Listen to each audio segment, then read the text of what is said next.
오늘 함께 보실 말씀 우리 디모데후서 2장 말씀입니다. 신약성경 343쪽에 있습니다. 디모데후서 2장 14절부터 26절까지 말씀입니다.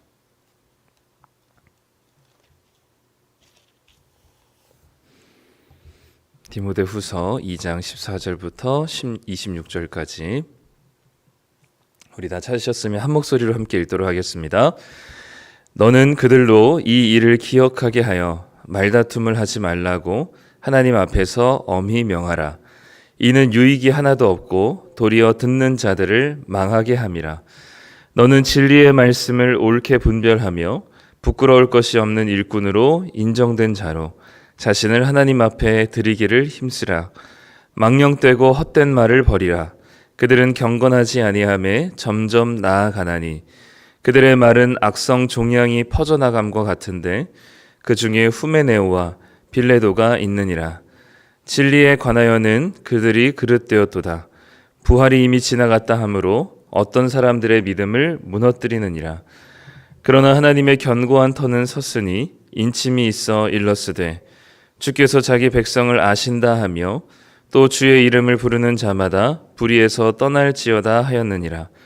큰 집에는 금그릇과 은그릇뿐 아니라 나무그릇과 질그릇도 있어 귀하게 쓰는 것도 있고 천하게 쓰는 것도 있나니 그러므로 누구든지 이런 것에서 자기를 깨끗하게 하면 귀히 쓰는 그릇이 되어 거룩하고 주인의 쓰심에 합당하며 모든 선한 일에 준비함이 되리라.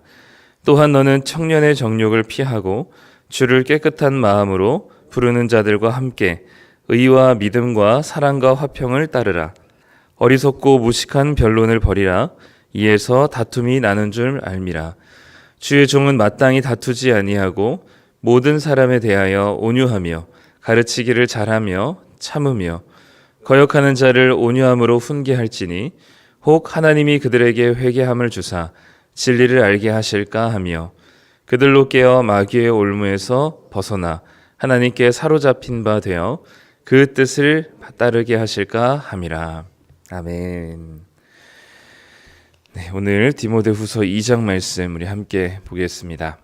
네, 우리 디모데후서는 바울이 마지막에 유언과도 같은 마지막 죽기 직전에 쓴 편지로 이제 디모데에게 마지막 당부를 합니다. 복음을 이제 자기에 이어서 맡아야 할 사람으로서 이제 아들 디모데에게 쓰는 거죠. 그래서 첫 번째부터 뭘 얘기하냐면 복음과 함께 고난을 받을 것을 이야기합니다.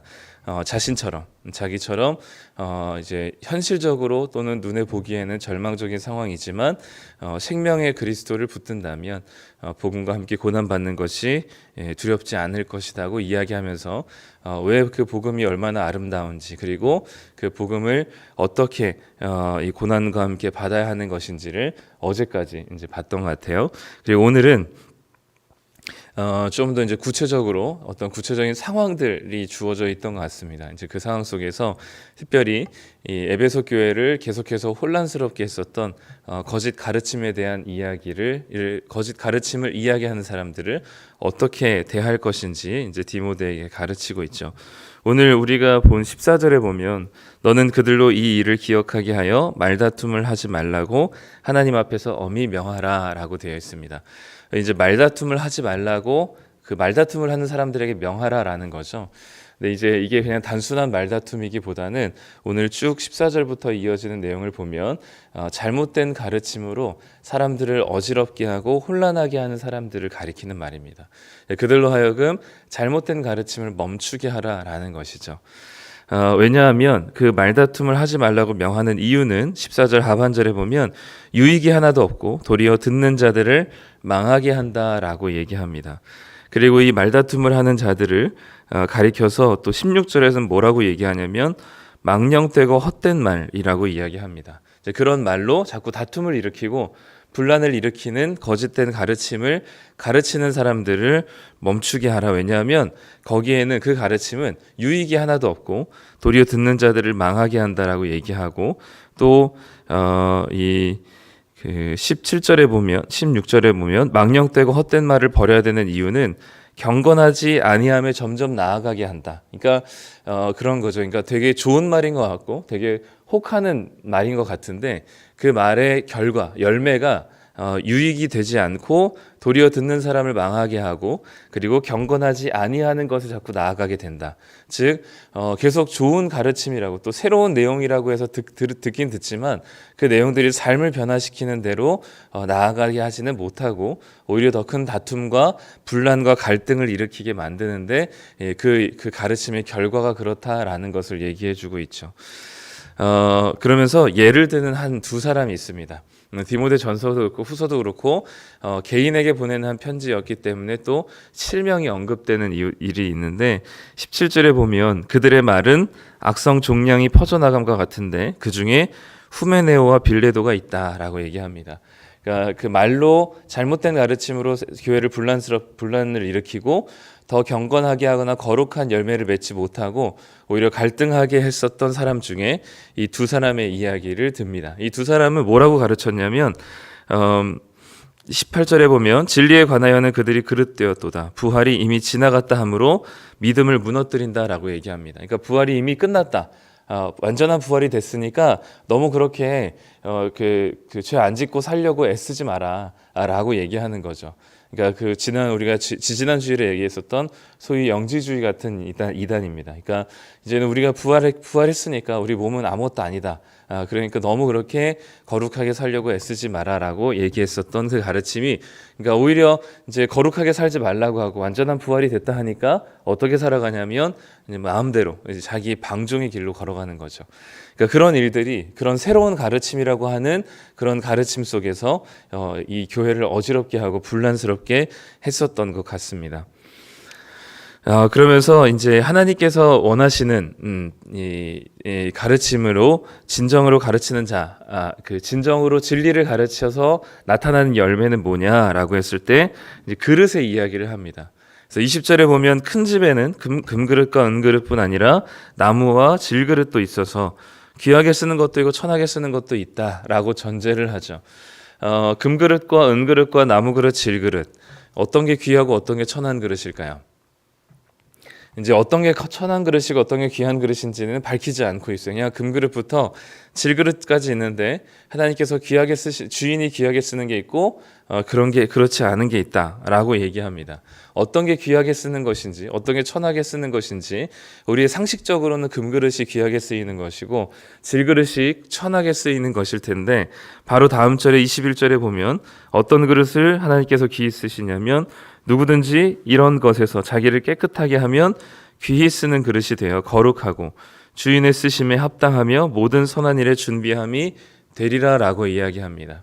즉 재료에 있는 것이 아니라 깨끗함에 있다는 것을 얘기하는 거죠. 그릇이 깨끗한 그릇이어야 하나님께 주인이 귀하게 쓰는 그릇이다라고 얘기합니다. 즉 이 얘기는 주인이 쓰는 그릇이 귀하게 쓰이는 그릇인 거죠. 그러니까 주인이 자주 쓰는 게 귀한 그릇인 겁니다. 그러니까 금그릇이 귀한 그릇이 아니라 주인이 자주 사용하면 그것이 귀한 그릇이고 그 귀한 그릇은 곧 깨끗한 그릇이기 때문에 하나님께서 하나님의 나라의 기준과 가치에서 귀한 그릇은 금그릇이 아니라 또는 질그릇도 아니요 그 재료에 따라 결정되는 게 아니라 하나님께서 주시는 그 깨끗함이 이 그릇의 그릇이 깨끗하냐 안 하냐 그것이 바로 주인이 쓰시기에 합당한 귀한 그릇이다라고 얘기하는 거죠. 그러니까 이 얘기는 앞에서 얘기했었던 그 거짓 가르침의 열매는 삶의 변화를 일으키지 못하고 오히려 방종으로 오히려 믿음을 벗어나는 길로 오히려 경건하지 않는 쪽으로 계속 나아가게 한다면 하나님께서 주시는 바른 가르침으로 가르친다면 이렇게 자기의 죄를 멀리하고 깨끗한 그릇이 되어서 하나님께서 주시는 그 경건함 거룩함이 그 삶의 열매를 통해서 나타나게 될 것을 이야기하는 거죠. 그렇기 때문에 이 디모데에게도 너는 거짓 가르침에 치우치지 말고 바른 교훈을 따라 복음을 따라 삶을 거룩하게 살아간다면 너는 깨끗한 그릇이 될 것이다 라고 이야기하고 있는 겁니다. 그러면 어떻게 하는 게 깨끗한 그릇이냐? 그냥 정말 앞에서 얘기한 거짓 가르침의 이야기처럼 그냥 뭐 부활됐으니까, 완성됐으니까, 구원 받았으니까 그냥 내 마음대로 사는 것이 괜찮다고 이야기하면서 그런 그 삶을 방종한 대로 나아가게 하는 게 맞느냐라고 얘기했을 때 22절에 그 깨끗함에 대해서 이렇게 얘기합니다. 또한 너는 청년의 정욕을 피하고 주를 깨끗한 마음으로 부르는 자들과 함께 의와 믿음과 사랑과 화평을 따르라라고 얘기하죠.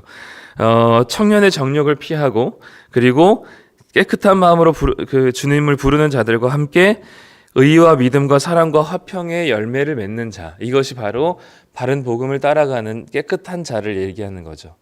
첫 번째는 뭐냐면 청년의 정욕을 피하라고 얘기합니다. 그러니까 우리는 죄와 맞서 싸워 이길 수 있다고 생각하지만 우리는 마귀와 싸워 이길 수 있는 자들이 아닙니다. 근데 우리는 죄와 싸워서 이길 수 있는 존재가 되지 못해요. 왜냐하면 첫사람이었던 아담이 사탄의 유혹으로 인해서 무너진 이후로 우리는 그 사탄의 유혹에 정말 취약한 자들입니다. 그렇기 때문에 맞서 싸우는 건 예수님이 하시는 일이지 우리가 하는 게 아니거든요.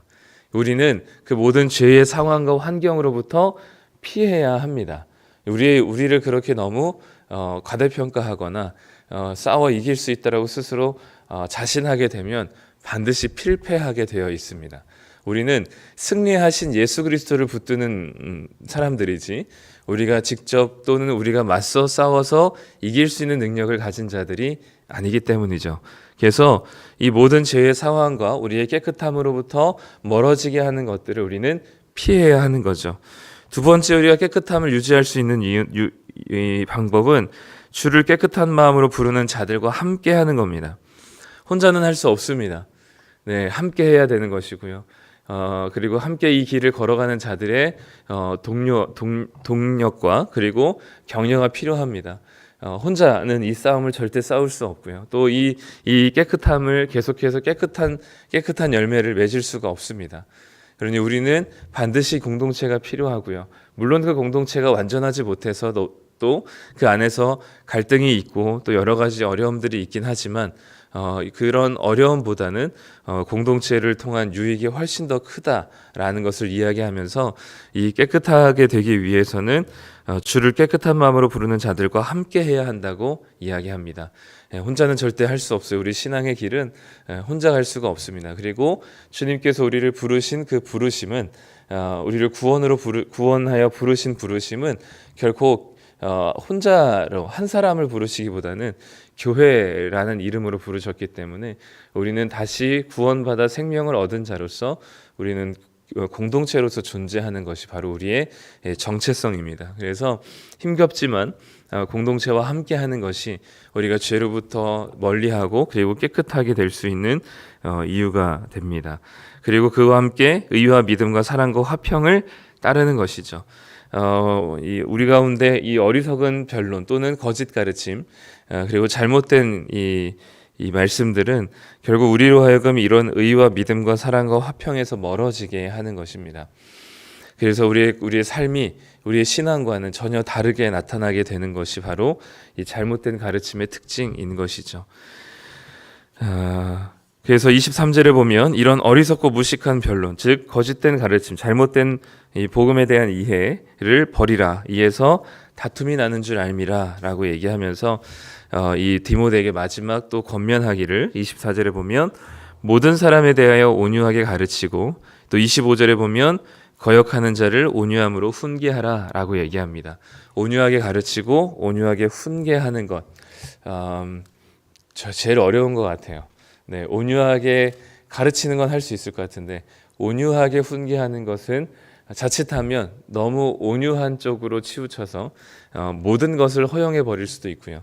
또는 훈계하는 것에 치우쳐서 그 사람의 다시 뒷부분에 보는 것처럼 하나님께서 그를 다시 회개할 기회를 주실 그 기회를 마치 상실하게 하는 것처럼 너무 훈계에 집중하여서 사람으로 하여금 다시 회복을 할 수 없을 만큼 훈계하는 경우들이 있기 때문입니다. 그래서 늘 균형이 필요한 것인데 제일 어려운 부분이기도 하고 저에게도 또 필요한 내용이기도 하다는 생각이 듭니다. 오늘 말씀은 이 잘못된 가르침의 결과 열매가 이야기를 해준다라는 그 주님의 말씀처럼 이 잘못된 가르침에는 반드시 그 경건함을 잃어버리게 하는 열매를 나타나게 합니다. 그러니까 우리의 삶의 여러 가지 모습들의 영역에서 하나님 말씀과 무관한 삶을 살게 하는 게 잘못된 가르침입니다. 그러나 바른 가르침은 우리로 하여금 깨끗하게 하여서 하나님께서 쓰시기에 귀한 그릇이 되는 것이 바로 바른 복음의 모습인 것이죠.